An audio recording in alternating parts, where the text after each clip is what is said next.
Bismillah ar-Rahman ar-Rahim. Now we start the story of Prophet Ibrahim. And I want to start with a question for you. In Quran, in Surah An-Nisa, verse 125, it says that God took Ibrahim as Khalil. If you know what that means, please share your thoughts in the comments. Now at the age of 16, Prophet Ibrahim was questioning the logic of worshipping idols that don't help or hurt. And he told his people, the community around him, I'm going to smash all of them.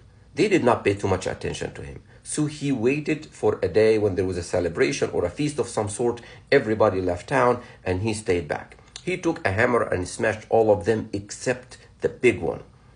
And then he hung that hammer on the neck of the large one. When they came back, they were shocked and surprised and they started questioning him. And he said, it's the big one who did it. Ask him.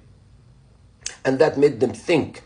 It made them start to wonder about their belief system. And they said, you know that they can't talk, they can't move, they can't do anything. And he said, how do you worship something that it can't talk, it can't move, it can't even protect itself, let alone do anything beneficial for you? And they said, we need to support our gods, let's burn him. This is an upside down logic. They need to support the gods.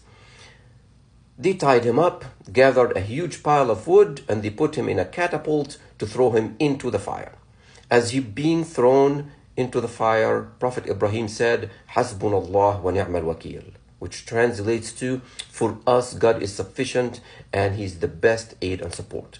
Sisters and brothers, when we get in a tough spot, and we all do at one point or another, let's seek the help of God. Back to the story, the miracle happened in front of their eyes. God ordered fire to be cool and safe on Ibrahim. And the scholar said safe here was very important. Otherwise, cool alone might have ended up being too cold and it would hurt him. The only thing the fire actually burned was the tie around him, the rope that he was tied with.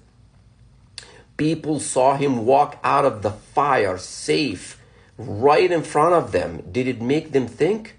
No. Human psyche is so complex. Some people see the evidence and the signs is staring them in the face and they still ignore, argue, and justify. It's easy to look back and talk big game. Many people would say today, of course, if I was alive in the 1930s and the 1940s, I would have been opposed to the Nazis. Of course, if I was alive a couple hundred years ago, I would have been against slavery. Really? Are you sure? Where do you stand today from all the atrocities and the injustices taking place? Do you stand by the oppressed or do you ignore, argue, and justify?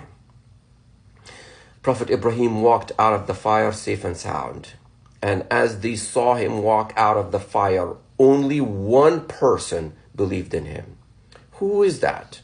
If you know who that is, please put it in the comments.